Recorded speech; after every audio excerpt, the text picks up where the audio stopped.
కమ్మటి మోతీచూర్ లడ్డు ఎలా చేయాలో ఇందులో చూద్దాం. హలో వ్యూవర్స్, నమస్తే అండి. Welcome to Shyamala specials.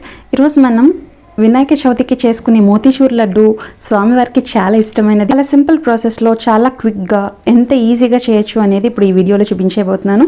నా ఛానల్ ఎవరైనా కొత్తగా చూస్తున్న వాళ్ళైతే ప్లీజ్ తప్పకుండా సబ్స్క్రైబ్ చేసుకోండి. సబ్స్క్రైబ్ చేసుకుని పక్కన గంట సింబల్ క్లిక్ చేస్తే నా నోటిఫికేషన్స్ అన్నీ మీకు వస్తూ ఉంటాయి. మీకు ఈ వీడియో నచ్చినట్లయితే లాస్ట్లో ఒక లైక్ ఎక్స్పెక్ట్ చేస్తున్నాను. ఇంకా ఏమైనా వీడియోస్ కావాలి అనుకుంటే తప్పకుండా కామెంట్ చేయడం మర్చిపోకండి. మరి ఇంకెందుకు ఆలస్యం, వీడియో స్టార్ట్ చేసేద్దాము. అయితే ముందుగా మనకి ఇక్కడ మోతీచూర్ లడ్డుకు కావాల్సింది ఏంటి అని అంటే శనగపప్పు అండి. పచ్చి శనగపప్పు తీసుకుని మనం ఒక 3 hours పాటు నానబెట్టుకోవాలి.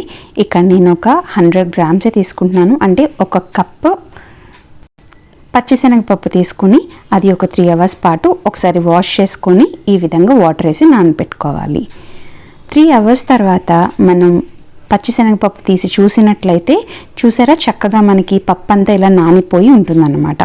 ఇప్పుడు వాటర్ అంతా కూడా మనం స్ట్రెయిన్ చేసేసుకొని ఇలా మిక్సీ జార్లో వేసుకొని ఇది మనం పేస్ట్ చేసుకోవాలి. అయితే ఇందులో మనం ఎక్కడ కూడా వాటర్ యాడ్ చేయాల్సిన అవసరం లేదండి. వాటర్ యాడ్ చేయకుండా ఓన్లీ పప్పు మాత్రం గ్రైండ్ చేస్తే సరిపోతుంది. ఆల్రెడీ నానిన పప్పు కనుక చక్కగా గ్రైండ్ అయిపోతుంది.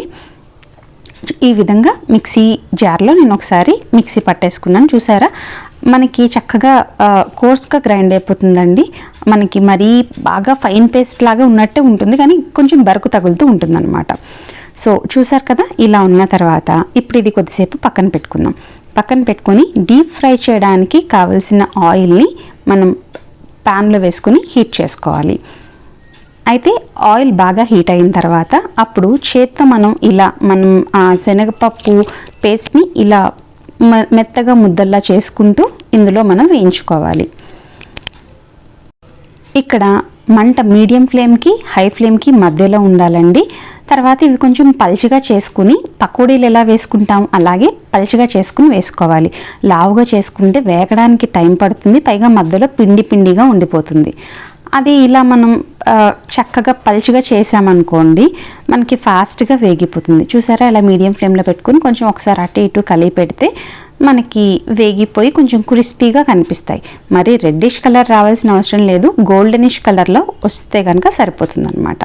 అచ్చం పకోడీ ఎలా ఉంటుందో అలానే ఉంటుంది. ఇందులో మనం సాల్ట్ అనేది యాడ్ చేయాల్సిన అవసరం లేదండి. కామన్గా అందరికీ వచ్చే డౌట్ ఇది. సో సాల్ట్ ఏం లేకుండానే ఇలా వేయించి తీసి పక్కన పెట్టుకుంటాం.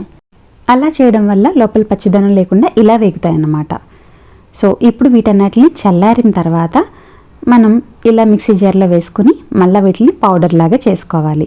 ఇక్కడ మనకి కోర్స్ పౌడర్లా వస్తే చాలండి, మరి ఫైన్ పౌడర్ లాగా అవసరం లేదు. చూస్తున్నారా, మరి బరకగా ఉండదు, మరి ఫైన్ పౌడర్ లాగా ఉండదు, మధ్యస్థంగా ఉంటుందన్నమాట. సో ఈ పౌడర్ని ఒక ప్లేట్లో తీసి పక్కన పెట్టుకోవాలి. ఇప్పుడు మనం ఒక కడాయిలోని ఒక స్పూన్ ఘీ వేసుకుని ఆ ఘీలోని కొంచెం జీడిపప్పులు ఇంకా కిస్మిస్ వేయించి పెట్టుకోవాలి. మనకి ఇక్కడ కావాల్సింది ఇంకా పుచ్చగింజలు కూడా కావాలండి, కానీ అవి మనం వేయించి పెట్టుకోము. ఇవి జస్ట్ లైట్గా ఫ్రై చేసుకుని తీసి పక్కన పెట్టుకుంటాం. ఇప్పుడు అదే కడాయిలో 200 grams పంచదార, అంటే 2 కప్పుల పంచదార మనం ఇందులో వేసుకోవాలి. వేసుకుని ఒక 1/2 cup వాటర్ని ఇందులో యాడ్ చేసుకోవాలి. యాడ్ చేసుకుని మనం చక్కగా హై ఫ్లేమ్లో మనకి పాకం వచ్చే మాదిరిగా దీన్ని కలిపి పెడుతూ ఉండాలండి. ఒక 2 నిమిషాలు మనం, అంటే వాటర్ కొంచెం తక్కువ క్వాంటిటీ వేసుకున్నాం కనుక చాలా ఫాస్ట్గా జిగురు పాకం వచ్చేస్తుంది. జిగురు పాకం మనకి బబ్లింగ్ వచ్చే వరకు మనం దగ్గరే నుంచొని హై ఫ్లేమ్లో పెట్టుకోవాలి. పాకం ఇంకా జిగురు పడుతోంది అన్నప్పుడు ఒక చిటికెడు ఇలాచీ పౌడర్ అండి, అంటే నాకు ఇక్కడ 1/2 teaspoon ఇలాచీ పౌడర్ పడింది. అదేవిధంగా ఒక 1/2 teaspoon ఫుడ్ కలర్ కూడా యాడ్ చేసుకోవచ్చు, కానీ నేను ఇక్కడ యాడ్ చేయట్లేదు. ఇందులో కాస్త ఘీ యాడ్ చేసి ఇంకొక 3 tablespoons ఘీ యాడ్ చేసుకుని, చూసారా జిగురు పాకం వచ్చేసింది కదా, ఒకసారి మనం ఇలా ఫింగర్తో టెస్ట్ చేసినట్లయితే మనకి మధ్యలో ఒక తీగలాగా కనిపిస్తుంది.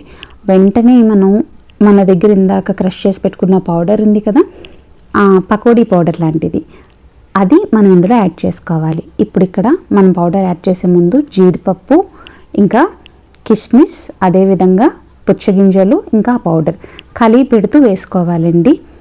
వేసుకుని మనం చక్కగా కలిపి పెట్టేసుకుని బాగా కలియబెట్టుకోవాలి, ఎందుకంటే పాకం జిగురు వచ్చేసింది కనుక ఫాస్ట్గా కలియబెట్టుకోవాలి. టైం అనేది గాలి తగులుతూ వేస్ట్ చేసే కొద్దీ ఇది గట్టిపడిపోతుంది. సో కేర్ఫుల్గా మంచిగా బాగా కలియపెట్టేసుకొని ఒక్కసారి జస్ట్ చిన్న బబ్లింగ్ వచ్చే వరకు ఉంటే చాలు. చిన్న బబ్లింగ్ వెంటనే వచ్చేస్తుంది, మీరు చూస్తున్నారు కదా ఇక్కడ. ఇలా ఉంటుండగానే జస్ట్ చుట్టూ చిన్న బబ్లింగ్ స్టార్ట్ అవుతుంది. వెంటనే ఫ్లేమ్ ఆఫ్ చేసుకొని పక్కన పెట్టుకొని చక్కగా మనం ఒకసారి గరిటెతో బాగా తిప్పి కొంచెం చల్లబడుతుంది అన్నప్పుడు గట్టిగా ఉండలను చేసుకోవాలి. చూసారా, శనగ పౌడర్ మనకి ఈ విధంగా గట్టిగా అయిపోతుంది అన్నమాట. ఇప్పుడు స్టవ్ ఫ్లేమ్ ఆఫ్ చేసుకుని మనం పక్కకు తీసి పెట్టుకోవాలి. ఉండలు చేసేటప్పుడు కొంచెం చల్లారాలి కదా, అందు గురించి ఇలా ఇందులో ఆల్రెడీ జిగురు కన్సిస్టెన్సీ ఉంటుంది కనుక స్టవ్ ఫ్లేమ్ ఆఫ్ చేసి కూడా కలుపుతూ ఉండాలి. ఈ మిశ్రమాన్నంతా ఒక ప్లేట్లోకి ట్రాన్స్ఫర్ చేసుకోవాలి. ఇలా వేసుకుంటే ఒక 2 నిమిషాల పాటు చల్లారిపోతుందండి. కొంచెం చల్లారిన తర్వాత మనం ఒక జీడిపప్పు చేతిలో పెట్టుకుని ఇది బాగా గట్టిగా నొక్కుతూ ఉండలు చుట్టాలి. ఎందుకంటే చల్లారిన తర్వాత ఉండ గట్టిగా అయిపోతుందండి. అందు గురించి ఏంటంటే గట్టిగా ప్రెస్ చేస్తూ ఉండలు చుట్టుకోవాలి. అయితే అలా ఉండలు చుట్టుకోవాలి అనుకునే వాళ్ళు అలా చేయొచ్చు. నేనైతే నా దగ్గర మోదక్ మేకర్ లేదు, మోదక్ మేకర్ లేకపోయినా సరే నేను మోదకాల షేప్లో ఈ ఉండల్ని అనేవి తయారు చేశాను. అది ఎలాగో ఇప్పుడు నేను మీకు చూపిస్తాను. చూడండి, నేను ఇక్కడ చూపించే విధంగా ఇలా మోదకాల షేప్లో తయారు చేసుకున్నాను. మరి మోదకాల షేప్లో మోదక్ మేకర్ లేకుండా ఎలా చేసుకున్నాను అంటారా?